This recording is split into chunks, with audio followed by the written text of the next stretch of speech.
What's going on, everyone? It's Simon, and today I'm excited because I'm giving you a tour of Home Studio Office 2.0. I'm excited. Let's get into it.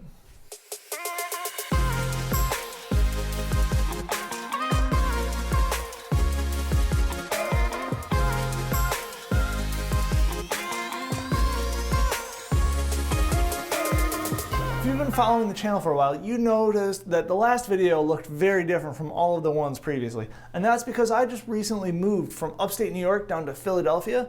And one of the perfect things with that was I was able to reset everything for how I was trying to do more YouTube content and things like that around what I do when I'm traveling overseas working. So this is the culmination of what I thought up for my home studio for this. One of the perfect things about being a single guy is the fact that I turned the master suite into my home office. So I'm going to start right into it. We're going to come over here to the main workstation, which is my like creme de la creme. This is kind of recent updates, that kind of thing. My main base is actually a workbench from Home Depot. It cost me like $200 or $250. It's from the brand Husky. I love it. It is adjustable height with a little crank wheel. I don't actually lower it that much because I use a drafting stool. Then I use an iMac 5K with a Dell 4K monitor as my second display. Then my recent ads are the Focusrite 2i2, which is chilling right under the iMac, and then Mackie side monitors or audio monitors, which really that is a huge upgrade for me, and just having that better sound quality for me while I'm working on editing, just so I can make sure everything sounds crisp, clean, and as good as possible. Trying to do a lot better stuff for what I'm doing overseas, so it's nice having a little bit better product to be able to, or a little bit better tools to be able to make a better product. As you can see, I've got just a couple drives chilling. And that doesn't include my server, which is hiding in one of the closets. But I use a mix of WD, G-Tech, Otherworld Computing drives, and then in my server I use Seagate drives because those Iron Wolves, they're just the best. But that's kind of the desk setup. This is where I do most of my editing when I'm home. And behind it, you can see I have a moving blanket hung to try and help with a little bit of the audio in here because this room is a giant box. So it should help me with a little bit of the echo. I've also got hooks hanging up there and then up there where I can hang more blankets, so that way when I'm really recording videos, I hang them up and I'm able to really kind of dampen the sound and get rid of a little bit of the echo that this room kind of has. Right now I'm recording on a lav, so you might not hear it as much because it's a lower gain volume. Then over here on the side, I've got my kind of prep area, and then this is also if I have someone else coming into work, from collaborating on a project, or if I have a friend staying in town that's working, they can sit down, plug in, and be able to just get their stuff done. And I do have a second drafting stool so that they can actually have a nice chair to sit in comfortably. Comes in super, super handy. But this is, again, the same exact workbench that I had on the other one. And then on this wall, I've got a thing called wall control, which is actually a metal pegboard, which is my favorite thing in the world. As you can see, I've got all of my kind of miscellaneous small stuff kind of laid out. I've got can air for cleaning stuff. Only the outsides, do not ever shoot that toward the lens element. And I really try not to use that, but that's like the emergency. This is all my memory card wallets down here.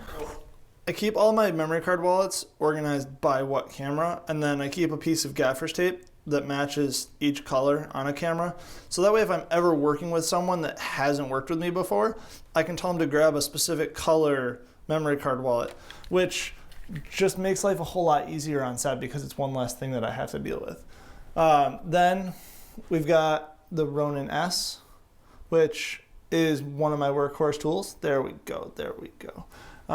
And then we've got screwdrivers and all of that miscellaneous stuff, which is awesome. So yeah, that's just a nice easy spot for someone to work, or for me to work when I'm prepping cameras for a shoot, that kind of thing.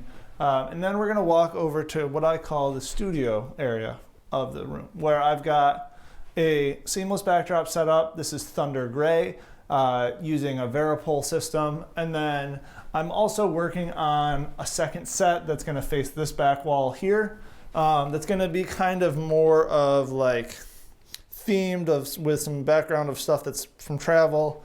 You can see here, got map of Burkina with a little calendar that's in French, which I love. And then this is actually a Tuareg sword, which I purchased off of a Tuareg man when I was in Burkina many moons ago, because I've been going there for a very, very long time. And then I should also note over here that this is one of my favorite pieces of art made by former college roommate named Matt. It says Spheres of Influence, and it's something that constantly reminds me of like, you are a culmination of the people that you spend time with. And that is a very, very incredibly true statement. All right, so now we're gonna walk over to the gear closet. All right, so as you can see, we got a lot of stuff packed in here. Part of why I love having the master as my gear room is because I have a locking handle, which is super handy for security purposes.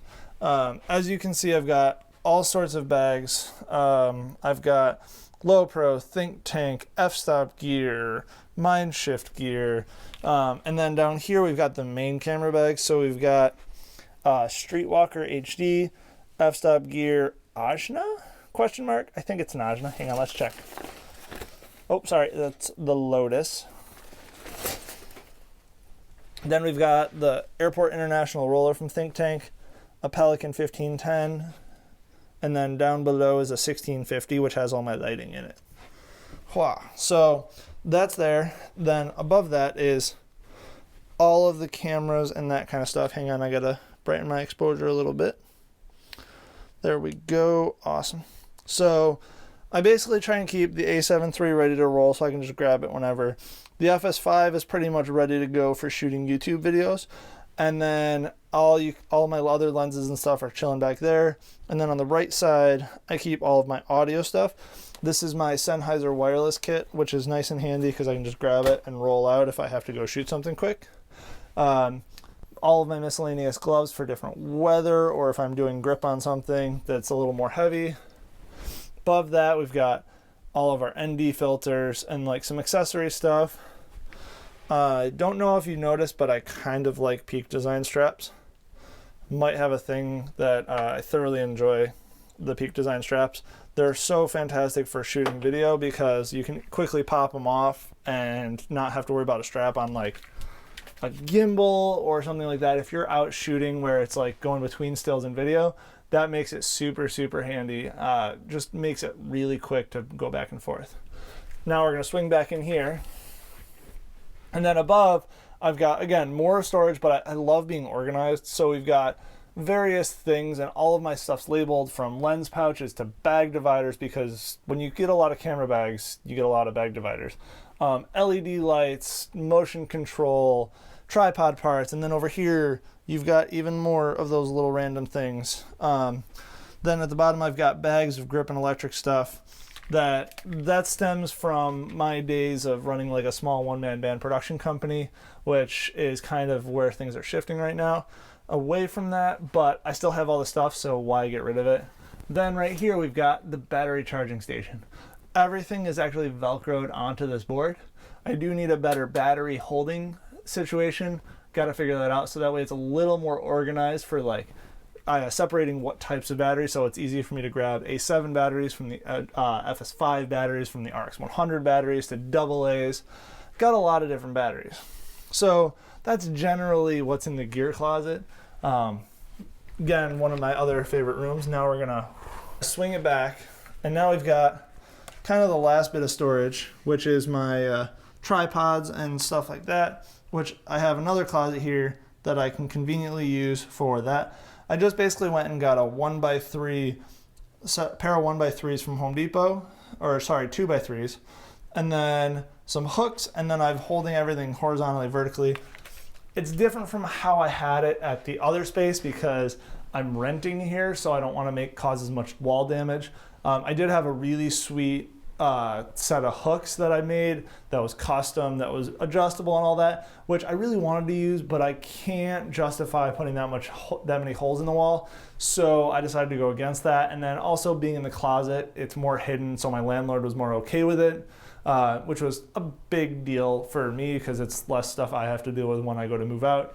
And then just at the end of the hall is bathroom, nothing crazy in there. Obviously, bathroom's a bathroom's a bathroom. That's it for this studio tour. I'm sure I'm gonna do another one because things always change as I'm ever evolving and learning new things. So that's it. I hope you guys enjoy it. If you guys want to hear anything more about a specific aspect of what I've got in the studio or what I'm using, why I use it, that kind of thing, leave a comment down below. Be sure to hit the subscribe button if you enjoy my videos, and I will see you guys next time.